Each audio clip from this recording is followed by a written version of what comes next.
नमस्कार। UP PCS 2024 प्रारंभिक परीक्षा, बीपीएससी प्रारंभिक परीक्षा और आरओ एआरओ परीक्षा को ध्यान में रखते हुए आज से हमारे चैनल पर टॉप 10 करंट अफेयर्स, जो कि पूरे वर्ष के सबसे महत्वपूर्ण करंट अफेयर्स होंगे और वो परीक्षा में आने की सबसे अधिक संभावना रखेंगे, उसकी हम एक सीरीज चलाने वाले हैं। उसकी शुरुआत कर रहे हैं। पहला वीडियो है। हर वीडियो में आपको 10 सबसे महत्वपूर्ण करंट अफेयर्स मिलेंगे और ये आपको पूरे डिस्क्रिप्टिव फॉर्म में मिलेंगे, क्योंकि अगर आप लोगों ने पिछले 2-3 साल के पेपर को देखा होगा तो अब आयोग ने करंट अफेयर्स के सवाल को पूछने का तरीका ही बदल दिया है। अब वन लाइनर सवाल से ज़्यादा आपको कॉन्सेप्चुअल क्वेश्चन वहाँ पर करंट अफेयर्स से भी पूछे जाते हैं। ऐसे में आपको करंट अफेयर्स को ध्यान से और विस्तार से पढ़ने की आवश्यकता है। उसी को ध्यान में रख के आप लोगों की सहायता के लिए ये सीरीज़ चलाई जा रही है और उम्मीद है कि इससे आप लोगों को बहुत ज़्यादा हेल्प मिलेगी। ओके, तो चलिए शुरुआत करते हैं। स्वच्छ वायु सर्वेक्षण 2024 केंद्रीय पर्यावरण वन जलवायु परिवर्तन मंत्रालय द्वारा 7 सितंबर 2024 को इस सर्वेक्षण को जारी किया गया। 130 शहरों को 3 श्रेणियों में इसमें रैंकिंग प्रदान की गई है, श्रेणी 1, श्रेणी 2 और श्रेणी 3। श्रेणी 1 में 10 लाख से अधिक जिसकी जनसंख्या है वो वाले कुल 47 शहरों को शामिल किया गया है। और इस श्रेणी में यानी 10 लाख से अधिक जनसंख्या में जो शीर्ष स्थान मिला है वो है सूरत को। गुजरात के सूरत नंबर 1 पर रहा, दूसरे नंबर पर मध्य प्रदेश का जबलपुर और तीसरे नंबर पर उत्तर प्रदेश का आगरा शहर रहा। ओके, 3 से 10 लाख जनसंख्या जो कि श्रेणी द्वितीय है, इसमें कुल 43 शहरों की रैंकिंग की गई और इसमें टॉप पर रहा उत्तर प्रदेश का फिरोजाबाद शहर, दूसरे नंबर पर रहा महाराष्ट्र का अमरावती और तीसरे नंबर पर उत्तर प्रदेश का झांसी रहा। वहीं तीसरी और अंतिम श्रेणी में 3 लाख से कम जनसंख्या वाले शहरों को रखा गया है। इसमें कुल 40 शहरों को रैंकिंग प्रदान की गई है। इसमें टॉप किया उत्तर प्रदेश के रायबरेली शहर ने, दूसरे नंबर पर रहा तेलंगाना का नलगोंडा ज़िला और तीसरे नंबर पर रहा हिमाचल प्रदेश का नालागढ़। तो ये 3 श्रेणियाँ थी जो कि स्वच्छ वायु सर्वेक्षण के अंतर्गत टॉप इसमें इन्होंने किया है और इन जो शहर हैं, जो ज़िले हैं, इनको पुरस्कार भी प्रदान किए गए हैं, जो टॉप 3 ज़िले हैं। ओके, चलिए अब हम दूसरे करंट अफेयर्स की तरफ पढ़ते हैं। ये भी बहुत महत्वपूर्ण। देखिए, मैं आपको पहले ही बता चुका हूँ, जितने भी करंट अफेयर्स में कराऊंगा वो परीक्षा में आने की सबसे अधिक संभावना रखेंगे। तो कोई भी इसमें ऐसा नहीं है कि वो कम महत्वपूर्ण है, सब अधिक महत्वपूर्ण है। ग्लोबल हंगर इंडेक्स 2024 वैश्विक भूखमरी सूचकांक, ये आयरलैंड की संस्था कंसर्न वर्ल्ड वाइड और जर्मनी की संस्था वेल्थुंगर हेल्फ द्वारा संयुक्त रूप से जारी किया जाता है। इसमें इस बार कुल 127 देशों की रैंकिंग जारी की गई और बता दें ये 19वीं रिपोर्ट है अब तक की। ओके, इसमें 0 से 100 तक का स्कोर की गणना की जाती है। 0 सबसे अच्छा स्कोर माना जाता है और 100 जो होता है वो सबसे ख़राब माना जाता है। यानी जिस भी देश की रैंकिंग 100 होती है वहाँ माना जाता है कि वो चरम भूखमरी का शिकार है वो देश। ग्लोबल हंगर इंडेक्स की जो गणना है वो 4 संकेतकों पर आधारित होती है: अल्प पोषण, बाल बौनापन, बाल दुर्बलता और बाल मृत्यु दर। अगर हम बात करें इस रैंकिंग में शीर्ष प्रदर्शन यानी जहाँ पर भूखमरी की मात्रा बिल्कुल नहीं है, भूखमरी नहीं है, उसमें अगर हम बात करें तो शीर्ष पर बेलारूस रहा, यूरोपीय देश है। दूसरे नंबर पर बोस्निया हर्जेगोविना रहा, तीसरे नंबर पर चिली और चौथे नंबर पर चीन रहा। ये सबसे अच्छे प्रदर्शन करने वाले टॉप 4 देश हैं। वहीं सबसे ख़राब प्रदर्शन की बात करें जो कि सबसे अंतिम निचले पायदान पर रहा वो है सोमालिया। सोमालिया भूखमरी का पूरा शिकार है, स्थिति बहुत ख़राब है। और उसके बाद रहा यमन। ओके, भारत के प्रदर्शन की बात करें तो भारत को 105वां स्थान इसमें मिला है। याद रखिएगा, पिछले साल यानी 2023 में भारत को 111वां स्थान मिला था। यानी भारत ने अपनी रैंकिंग में कुछ सुधार किया है, लेकिन भारत अभी भी भूख की गंभीर श्रेणी में शामिल है। पाकिस्तान और अफ़गानिस्तान संयुक्त रूप से भारत का जो GHI स्कोर है, ग्लोबल हंगर इंडेक्स स्कोर है, वो है 27.3।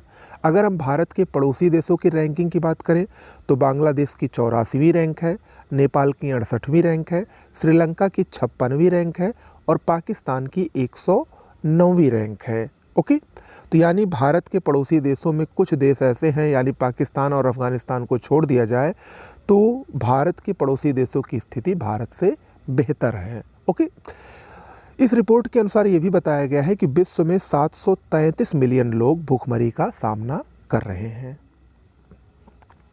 आगे बढ़ते हैं अपनी तीसरी खबर की तरफ। आईसीसी महिला T20 विश्व कप 2024 बांग्लादेश और संयुक्त अरब अमीरात की सह मेज़बानी में 3 से 20 अक्टूबर 2024 तक ये टूर्नामेंट खेला गया। 10 टीमें इसमें शामिल हुईं और ये T20 विश्व कप महिला T20 विश्व कप का 9वां संस्करण था। न्यूजीलैंड पहली बार इस विश्व कप को जीता, उसने फाइनल में दक्षिण अफ्रीका को हराया। प्लेयर ऑफ द मैच और प्लेयर ऑफ द टूर्नामेंट का खिताब न्यूजीलैंड की ऑलराउंडर अमेलिया केर को दिया गया। आपको अगर हम विश्व के महिला T20 विश्व कप के इतिहास की बात करें तो सबसे सफल टीम ऑस्ट्रेलिया है, जिसने कुल 6 बार खिताब जीता है, यानी 9 बार में 6 बार ऑस्ट्रेलिया ने जीता है, एक बार इंग्लैंड ने, एक बार वेस्ट इंडीज़ ने और अब एक बार न्यूजीलैंड ये खिताब जीत चुके हैं। भारत अभी ये खिताब नहीं जीत पाई है कोई भी बार।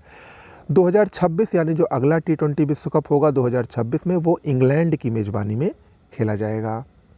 अगली खबर है हमारी यूपीएस एकीकृत पेंशन योजना, यूनिफाइड पेंशन स्कीम। ये चर्चा में है, परीक्षा में पूछी जा सकती है।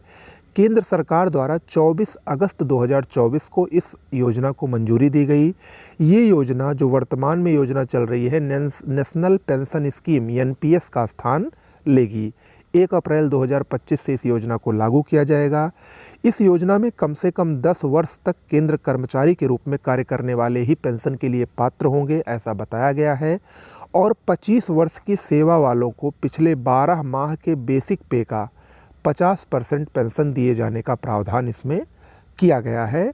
और इसके साथ ही साथ न्यूनतम 10,000 रुपये प्रतिमाह की सुनिश्चित पेंशन का भी प्रावधान इस यूपीएस नामक योजना में किया गया है, जो कि परीक्षा की दृष्टि से महत्वपूर्ण है, पूछा जा सकता है। चलिए आगे बढ़ते हैं अगली खबर पर। प्रधानमंत्री जनजातीय उन्नत ग्राम अभियान, ये भी काफ़ी महत्वपूर्ण है।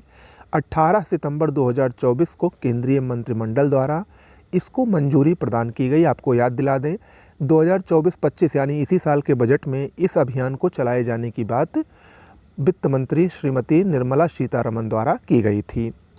इस अभियान में कुल 79,156 करोड़ रुपए का परिव्यय आएगा। 30 राज्यों और केंद्र शासित प्रदेशों के जनजातीय बहुल गांवों वाले 549 जिले और 2,740 ब्लॉक इस अभियान के अंतर्गत शामिल होंगे। लगभग 63,000 गांव इस अभियान में शामिल होंगे, जिसमें जनजातीय लोगों की बहुलता है, क्योंकि ये अभियान उन्हीं को टारगेट करता है। इस अभियान में कुल 25 कार्यक्रम शामिल हैं, अलग अलग कार्यक्रम, जिनको 17 विभिन्न मंत्रालयों द्वारा क्रियान्वित किया जाएगा। इसी में पर्यटन मंत्रालय द्वारा स्वदेश दर्शन योजना के तहत 1000 गृह प्रवास यानी होम स्टेज का निर्माण कराया जाएगा। तो ये पूछ सकता है कितने गृह प्रवास? 1000 गृह प्रवासों का निर्माण कराया जाएगा इस अभियान के अंतर्गत। अगला है जटायु संरक्षण और प्रजनन केंद्र। ये भी बहुत महत्वपूर्ण है। 6 सितंबर 2024 को मुख्यमंत्री योगी आदित्यनाथ ने गोरखपुर के कैंपियरगंज में जटायु संरक्षण और प्रजनन केंद्र का उद्घाटन किया।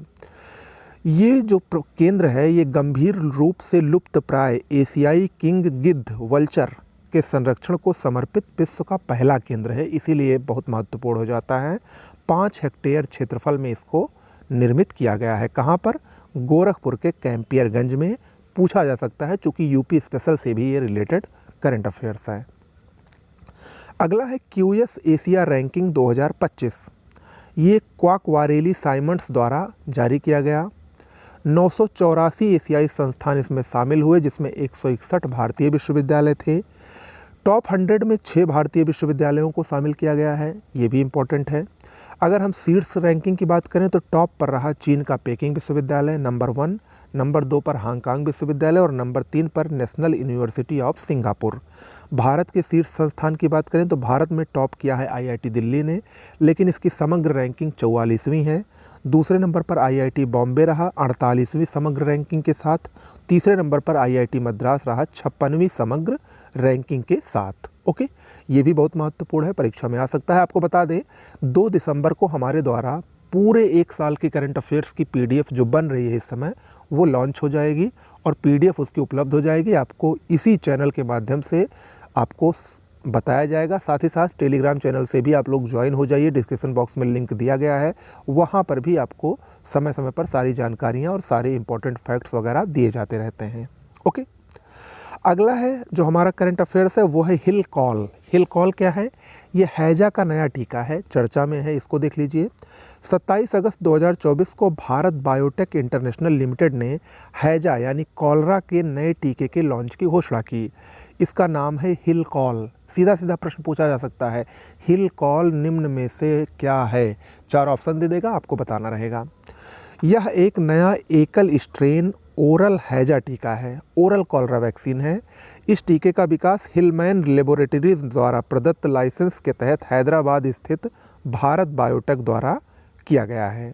ओके, हिलकॉल ये 2 खुराकों में दिया जाने वाला टीका है और यह 1 वर्ष से अधिक आयु के बच्चों के लिए ही उपयुक्त है। उल्लेखनीय है कि ओरल हैजा टीकों की वैश्विक मांग प्रतिवर्ष 100 मिलियन खुराकों से अधिक है। यह टीका वर्ष 2030 तक हैजा से संबंधित मौतों को 90% तक कम करने के GTFCC यानी global task force on cholera control के लक्ष्य में महत्वपूर्ण योगदान देगा। इसलिए इस टीके को विकसित किया गया है। क्या नाम है? हिल कॉल। क्या है ये? कॉलरा या हैजा का नया टीका है। अगला है समुद्र प्रताप। समुद्र प्रताप क्या है? प्रदूषण नियंत्रण पोत है, ये भी बहुत महत्वपूर्ण है। 29 अगस्त 2024 को गोवा में, कहाँ पर? गोवा में पहले स्वदेश निर्मित प्रदूषण नियंत्रण पोत का जलावतरण संपन्न हुआ। इसका नाम है समुद्र प्रताप। इस पोत का निर्माण गोवा शिपयार्ड लिमिटेड और भारतीय तटरक्षक बल हेतु किया गया है। यह पोत देश के समुद्री तटों पर तेल रिसाव की घटनाओं का पता लगाने और उन्हें रोकने में मदद करेगा। इस पोत की लंबाई 114.5 मीटर, चौड़ाई 16.5 मीटर और विस्थापन क्षमता 4170 टन है। क्या नाम है? समुद्र प्रताप। ये प्रदूषण नियंत्रण पोत है, इम्पोर्टेंट है। अगला है प्रथम वैश्विक प्रकृति संरक्षण सूचकांक 2024। ये पहली बार जारी किया गया है, इसीलिए बहुत महत्वपूर्ण है। इसको द गोल्डमैन स्कूल, इजराइल की बेन गुरियन विश्वविद्यालय और biodb.com एक वेबसाइट है, इन तीनों के द्वारा संयुक्त रूप से जारी किया गया है।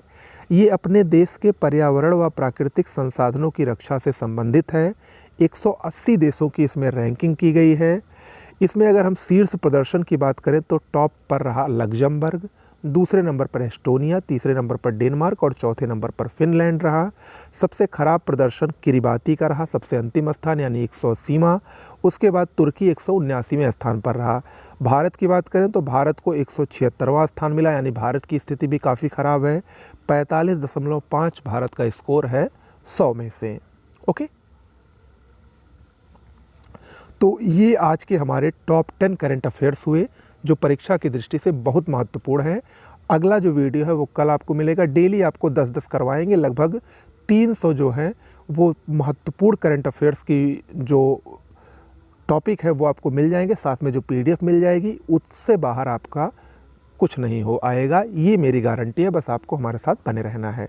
नमस्कार।